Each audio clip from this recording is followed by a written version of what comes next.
Halo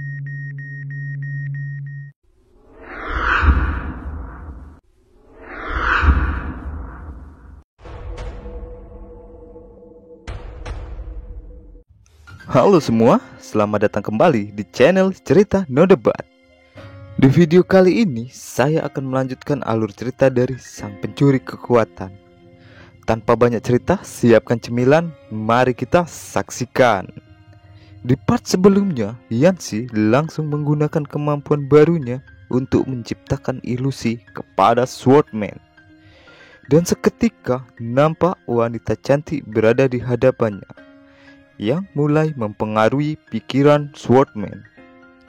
Dengan segala usahanya, Swordman pun mampu menyadari bahwa sosok wanita yang ternyata kakaknya hanyalah sebuah ilusi. Swordman pun mulai menyerang, tetapi serangannya begitu lemah dan dapat dihindari. Akibat dari serangan mental Yanxi, membuat tubuh hero berrank A ini gemetaran dan kena mental. Akhirnya secara sepihak Yanxi pun memenangkan pertarungannya. Dan para komentator yang melihat kejadian tersebut banyak yang menyayangkan kekalahannya. Dan tidak sedikit pula yang mengidolakan Yanxi, si pria berjubah. Sedangkan Nona Qian, si bohai, dia tetap mendukung Yanxi.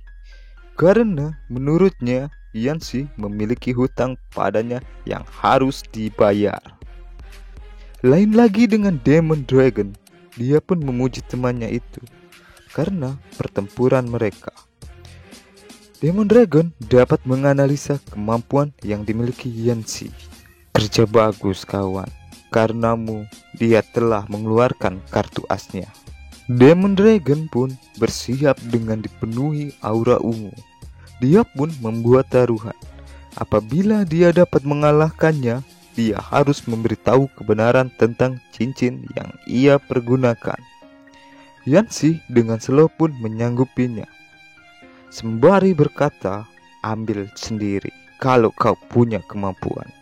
Belum selesai berbicara, Demon Dragon mulai menyerang, yang begitu cepat dan akurat, membuat Yanxi terbagongkan. Dengan sigap, dia pun membuat perisai yang mampu memblokir serangan tersebut. Secepat kilat, Demon Dragon telah berada di belakang Yanxi, yang langsung melancarkan serangannya, membuat Yanxi terpental lumayan jauh. Demon Dragon pun tersenyum dan menyombongkan diri, dan mulai merendahkan kekuatan Yanxi. Apa cuma segini kemampuanmu? Yanxi pun bangkit dan mulai menganalisa kemampuan Demon Dragon. Dia pun mulai menyerang dengan kemampuan kontrolnya yang membuat dirinya berubah menjadi Li Yuan. Tetapi Demon Dragon sudah mengetahui bahwa di hadapannya hanyalah ilusi. Dia pun mulai marah dan mengeluarkan mode Dark Flame Dragon. Kurang ajar, tidak seharusnya kau memakai adikku yang manis sebagai perisaimu. Dia pun meloncat yang kemudian berubah ke mode Bur, seperti Kiba di anime Naruto, yang langsung mengarahkan serangannya ke arah Yanxi. Yanxi pun membuat perisai dari logam untuk memblokir serangan tersebut. Karena diyakini bahwa perisainya akan jebol, dia pun kemudian menghindar dan melayang di udara. Demon Dragon kembali menyerangnya, tetapi dengan sigap Yanxi menghentikan serangan tersebut dan melilit tubuh Demon Dragon dengan logam. Demon Dragon pun tersenyum sambil membanggakan kemampuan dari Dark Flame-nya yang dapat melelehkan semua logam. Apa kau tidak tahu? Dark Flame-ku dapat melelehkan semua logam. Dia pun kaget karena kemampuan miliknya tidak cukup kuat untuk melelehkan logam milik Yanxi. Melihat celah, Yanxi pun mengeluarkan salah satu skill ultimate-nya yang bernama Fist of Titan. Itu adalah setumpuk logam yang berbentuk kubus yang terbuat dari beberapa logam yang berada di area sekitar. Melihat serangan yang amat dahsyat, Demon Dragon pun berpikir bahwa jika terkena mungkin dia akan langsung mati. Yancy pun kemudian menjatuhkannya ke arah Demon Dragon. Jatuhlah. Dan area tersebut pun berguncang. Asap bekas pertempuran pun berterbangan. Orang-orang sekitar pun mengira bahwa Demon Dragon tidak akan selamat. Beruntungnya, Swordman masih sempat menggunakan pertahanannya untuk melindungi Demon Dragon yang terlihat tak sadarkan diri. Beruntung aku masih sempat menggunakan dinding napas pertahanan, tapi nyawa kami hampir tak terselamatkan. Flame Butterfly dan si Zhangxiang pun menghampiri mereka untuk memberikan pertolongan. Mereka pun akhirnya kembali ke perusahaan. Scene berganti di kos-kosan. Di ruang tamu, Yancy pun sedang mengobati lukanya akibat pertarungan dengan para hero tersebut. Sialan, Demon Dragon terlalu keras kepadaku. Dia pun dikagetkan dengan Nona Lin yang tiba-tiba menyapanya. Dan terjadilah perbincangan kecil. Kau kenapa? Aku tidak apa-apa, aku hanya terpleset. Dengan raut muka curiga, Nona Lin hanya bisa terdiam. Karena takut identitasnya tercium oleh para hero lain yang memburunya, Yancy pun berbicara bahwa dia akan pindah dari kos-kosan tersebut. Itu membuat para ladies penghuni kosan terkejut. Kalau Mimin yang jadi Yancy nggak akan mau pindah, apalagi ceweknya kan bohai-bohai. Oke, lanjut. Kemudian mereka mempertanyakan bagaimana dengan Nona Lin. Dengan santai, Yancy yang polos dan terjaga menjawab bahwa mereka tidak mempunyai hubungan yang spesial. Kata-kata Yancy didengar oleh Nona Lin yang membuatnya merajuk dan ke kamar. Dua ladies yang lain membujuk Yancy untuk menyelesaikan masalahnya dengan Nona Lin. Yancy pun kemudian pergi dan mengetuk kamar Nona Lin. Dan terdengar Nona Lin mempersilahkannya masuk. Terlihat Nona Lin sedang rebahan santai. Yancy pun menghampirinya dan meminta maaf bahwa apa yang dia katakan tidak seperti yang ia pikirkan. Tapi namanya cewek, kalau lagi merajuk, apapun yang kita cowok katakan pasti nggak ada bener-benernya. Yang sering ngalamin kita satu server. Nona Lin terlihat menangis. Tetapi dengan sedikit pelukan dan gombalan, Yancy mampu meluluhkannya. Dia pun kemudian meminta Yancy untuk menjadi calon pacarnya. Daripada nambah masalah, Yancy pun setuju saja. Ya iyalah, barang enak. Emot batu. Beralih ke Liyuan yang sedang memulai misi yang diberikan oleh Yoji atau Yancy. Dia pun mengajak Li Chan untuk berpesta. Ketika Li Chan sudah agak teler, Liyuan pun menyuruhnya untuk mencangkul karena dia sudah menyiapkan kebun bunga yang indah. Ketika Li Chan sedang mencangkul, Liyuan pun memeriksa barang-barangnya dan menemukan kotak yang mencurigakan.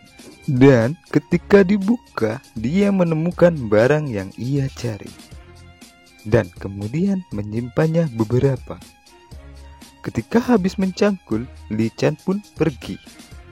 Sesampainya di mobil, dia pun merasa kesal dan membanting kotak obat tersebut. Karena obat itu dia tidak bisa mengendalikan kekuatannya. Dia pun menyadari bahwa obat tersebut hilang satu. Tetapi dia tidak memperdulikannya dan lanjut pergi. Scene pun berganti di mana Fan Peng sedang mengantar Yancy pindah ke tempat barunya. Setelah selesai beres-beres, Yancy pun rebahan di kamar. Dia pun mengeluarkan orb milik Snow Queen yang terlihat sudah turun rank karena diekstrakan ke orb control. Yancy pun penasaran dengan orb Snow Queen karena dia belum pernah menggunakannya. Kemudian dia pun menggunakan kemampuan tersebut dan boom, cewek loli kawaii pun muncul di hadapannya. Karena efek menyumat Snow Queen, suhu di ruang Yancy pun membuat dia merasa kedinginan. Melihat masternya menggigil, Xiaoshu, nama dari si loli, kemudian menghampirinya dan menanyakan keadaannya. Yancy pun mencoba menahan agar dia tidak mendekat. Kemudian Yancy menggunakan kemampuan apinya untuk meredam suhu ruangan yang dingin. Melihat api, si loli bukan merasa takut, tapi dia malah merasa senang dan mulai mendekat. Scene berpindah ke acara jumpa pers yang dilakukan oleh pahlawan Spicy, dan terlihat Yancy sedang menyamar sebagai fans fanatiknya. Di tengah padatnya massa yang sedang melihat orasi si Spicy, Yancy tiba-tiba terjatuh. Dengan sigap diselamatkan oleh pahlawan Spicy, yang membuat fans yang lain ngiri. Kemudian mereka pun berjabat tangan. Dengan cara itu, Yancy dapat memasukkan orb yang ia miliki untuk mengetahui lokasi dari pahlawan Spicy. Setelah acara jumpa pers, dia pun masuk ke mobil. Tetapi di dalam mobil dia pun terkejut karena di belakangnya sudah ada Yancy yang langsung menggunakan kemampuan kontrolnya untuk mencari tahu info tentang pil biru. Di dalam pikirannya terlihat pahlawan Spicy mendapatkan pil tersebut dari orang misterius dengan cara menukarkannya dengan informasi. Setelah mendapatkan informasi yang ia butuhkan, Yancy pun pergi meninggalkan pahlawan Spicy dan menyimpulkan bahwa orang misterius itu sangatlah berbahaya karena telah banyak mengetahui kemampuan dan kelemahan para hero beserta sisi gelap mereka. Kemudian scene berganti di gudang tua. Terlihat Yancy sedang menemui Li Yuan. Li Yuan pun memberikan sampel obat yang ia curi dari Li Chan. Karena sukses menjalankan misi, Yancy memberinya sebotol pil merah. Untuk meningkatkan ranknya, Li Yuan pun meminumnya dan mengatakan rasa obat itu seperti saus tomat. Di balik itu, Yancy pun meningkatkan orb Li Yuan ke rank D. Nama kekuatan werewolf. Rincian pengguna tidak dikendalikan oleh bulan lagi, melainkan bisa berubah sesuka hati. Tetapi Li Yuan yang kocak pun tidak merasakan perubahan apapun pada tubuhnya. Yancy yang baik hati pun berkata kalau dia hanya butuh pemanasan. Sambil melirik ketakutan, Li Yuan menjawab, "Apa yang akan kau rencanakan padaku?" Sambil menggenggam, Yancy pun memulai pemanasannya. Dan kemudian Li Yuan pun berhasil berubah ke wujud serigala. Merasakan kekuatannya meningkat dan dapat mengontrol perubahannya, Li Yuan pun merasa senang. Kemudian dia pun kembali diberi misi baru untuk mencari tahu hero yang berbuat kotor dan jahat di balik kegelapan. Kemudian Yancy pun pergi meninggalkannya. Di tengah perjalanan di tepi pantai yang sepi, Yancy pun berpikir untuk melatih Snow Queen. Kemudian dia menyumonnya. Si loli pun hadir dan ingin langsung memeluk sang master karena merindukannya. Yancy pun menahannya dan menjelaskan bahwa tujuan memanggilnya adalah untuk berlatih. Si loli pun mengerti dan bersiap. Sebelum mulai latihan, mereka pun dikagetkan dengan portal monster yang tiba-tiba terbuka. Dan terlihat monster kata dan kuda keluar dari gerbang itu.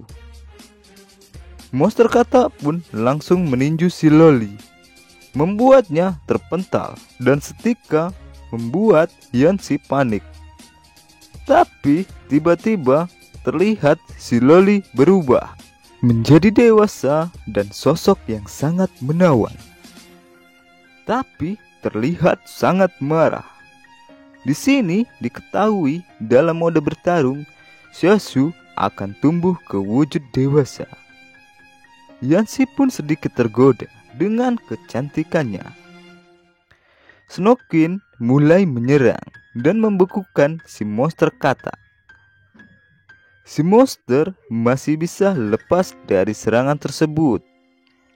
Kemudian Yancy pun menyerang. Namun semua serangannya dapat dihindari. Kemudian mereka pun melakukan combo.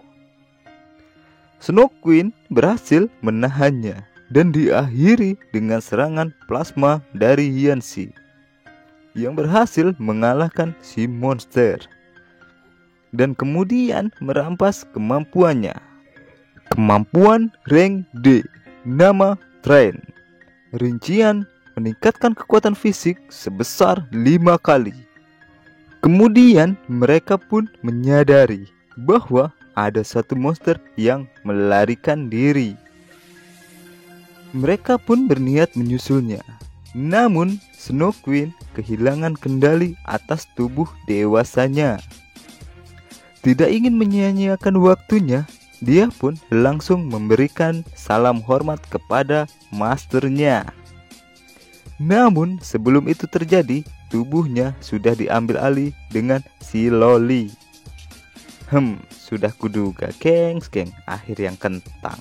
Oke, lanjut.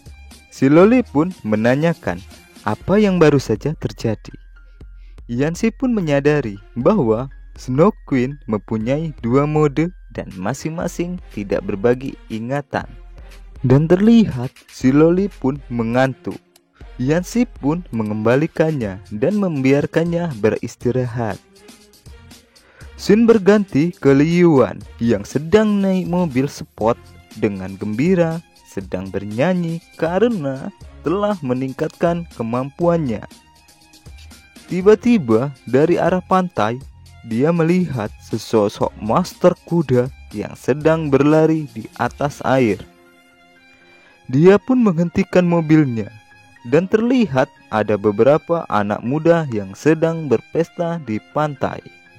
Liu Yuan berusaha untuk memperingati mereka bahwa ada monster yang sedang mendekat ke arahnya.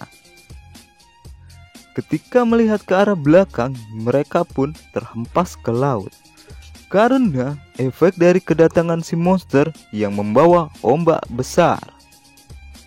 Para kaula muda pun panik dan terlihat seseorang yang telah menjadi santapan si monster.